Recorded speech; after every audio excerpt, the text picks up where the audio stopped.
What's going on, guys? Today I wanted to bring you another one of my 2014 WCQ hat format deck profiles. The deck I wanted to show off today is Fire King.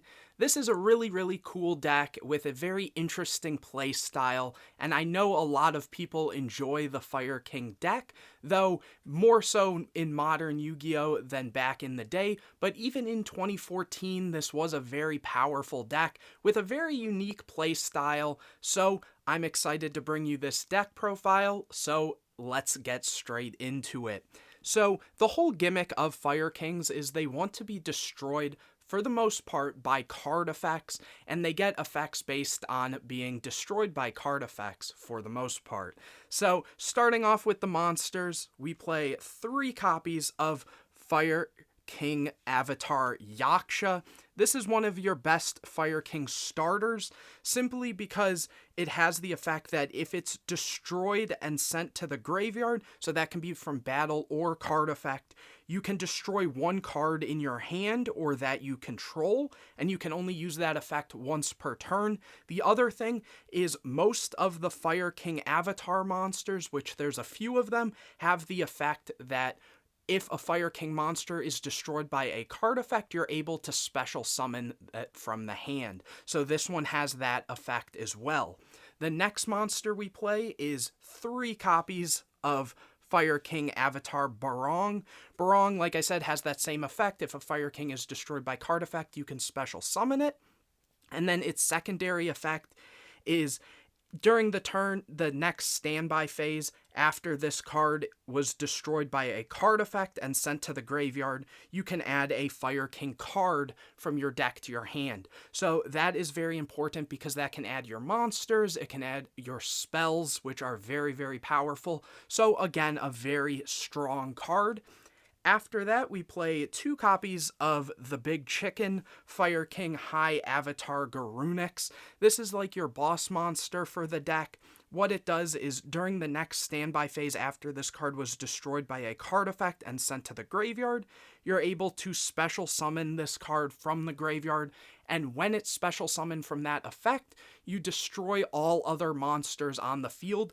And again, this says the next standby phase, so what will happen is if this is destroyed on your turn, it will summon back during your opponent's standby phase and blow up all monsters they control, and continue that cycle every time it's destroyed by a card effect. Then it has another effect that when it's destroyed by battle and sent to the graveyard, you can special summon a Fire King monster from your deck except itself. So it also floats into your other Fire King monsters, which is also a very solid effect.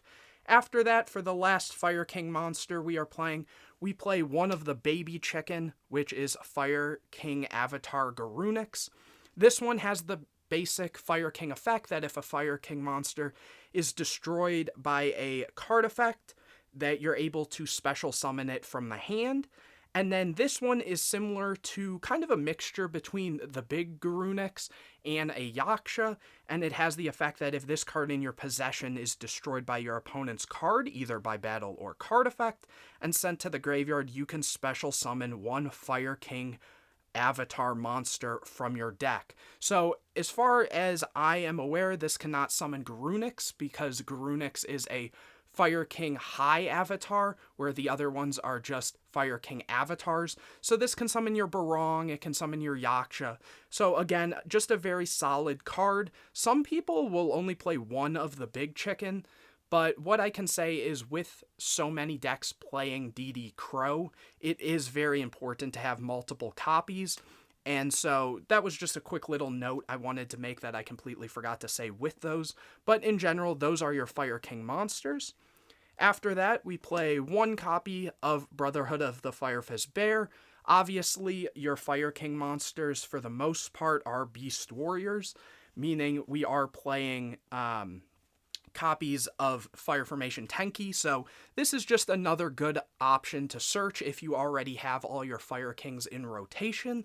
Originally, I was playing 1 copy of, Gorilla as well, but I found it didn't really come up much, and you don't really use your effects on field that much. Mostly this deck is very graveyard effect reliant, as you saw all of the effects of the Fire Kings happen when they're destroyed and sent to the graveyard, so you'll see a little more why once we get into the traps. And then also 1 copy of Wolfbark, being able to summon back your level 4 Fire Beast Warrior type monsters and then make Xyz or have more options to pop those guys on field, so that's really good. And then we are playing hands as well, so 2 fire and 2 ice hand. Again, just being able to break boards, the hands are really, really powerful. And fire hands specifically, being a fire, means we are able to cycle through those as well with some of the spell cards that we'll get into. Some people will choose to play like 3 fire hand for that reason, with the 2 ice hand, or because you can recycle the fire hands, some people will play the 2 fire hand and 3 ice hand. If you guys have seen my videos before, you know I like my 2 and 2s, so that's why I chose those ratios. And the last monsters I am playing are 2 copies of Max C, just because draw power is really nice and it helps against some of those combo decks to slow them down. But that is it for the monsters. Moving on to the spells, we play 3 copies of Onslaught of the Fire Kings. This card is really good when going second. What it does is, if your opponent controls a monster and you control no monsters, you can special summon a Fire Beast, Beast Warrior, or Winged Beast monster from your deck, and then its effects are negated and it's destroyed during the end phase, and it's a once per turn. So that's really good because it basically gets out any Fire King you need, and it'll destroy it during the end phase, meaning you'll get its effect off, which will either be something like a Garunix that'll summon back and blow up the board, or you'll get a Barong that'll let you search a Fire King card, or a Yaksha that'll let you destroy another card and kind of cycle through all your cards. So really, really powerful card there. After that, 3 copies of Circle of the Fire Kings. This card, you target a fire monster you control and a fire monster in your graveyard, destroy the monster you control, and special summon the monster that was in the graveyard, and that is also a hard once per turn. This card is really good because, as I mentioned with Firehand, you can cycle into your monsters that are in the graveyard. It also helps you dodge hand traps like DD Crow. If they target one of your monsters, you can quick effect use this and get that monster out of grave while also activating whatever monster was destroyed if it was a Fire King monster. So very, very good card. 3 copies of Tenki, like I said. Search your bear or search some of your Fire King monsters. For example, Yaksha and Barong are Beast Warriors.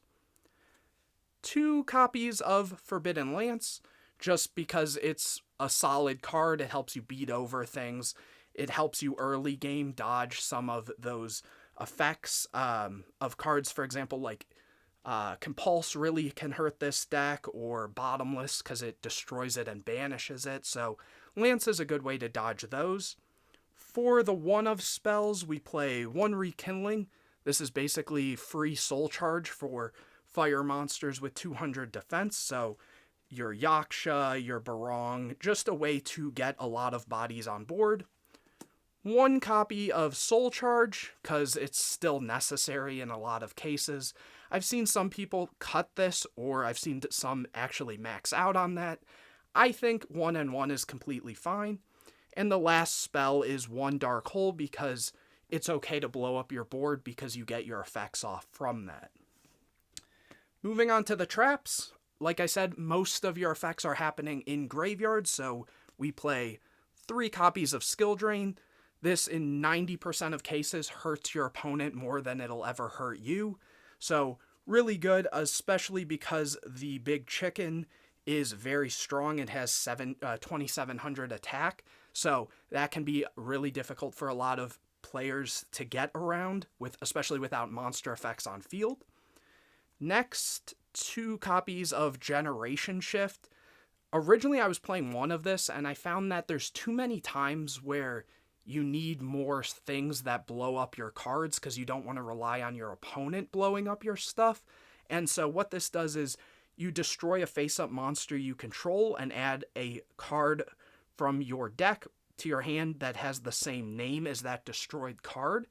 And so this is actually really cool. There was a time where I soul charged and brought back a bunch of things, and I also brought back a Max C. and I was actually able to generation shift the max C and add another copy to hand. I forget what deck they were on. It might have been either Dragon Rulers or Mermail or something. So, like, having that max C was really, really important.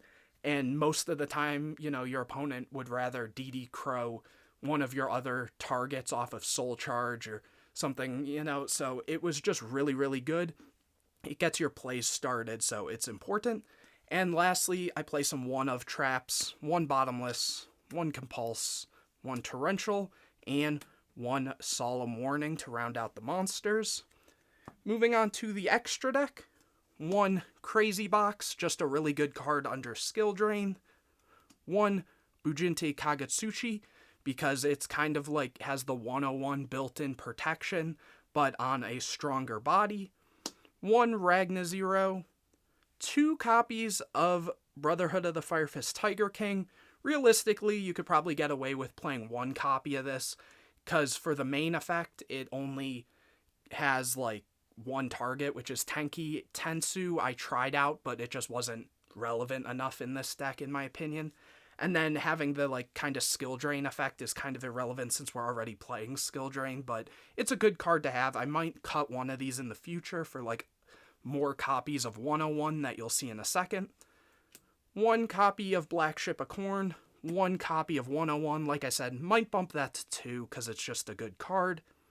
1 Giant Hand, 1 Heartland Draco, 1 Diamond Direwolf, 1 Exciton, 1 Daigusto Emerald to put back resources and gain a little advantage, 1 Dweller, 1 Cowboy to end games, and 1 Rhapsody in Berserk. So that is it for this deck profile. Hopefully you guys enjoyed. If you did, make sure to leave a like on this video, comment any questions you have or videos you want to see in the future, subscribe to the channel, hit the bell, get notified anytime I put a new video out, share this video with your friends, all that good stuff, and I will see you in the next video.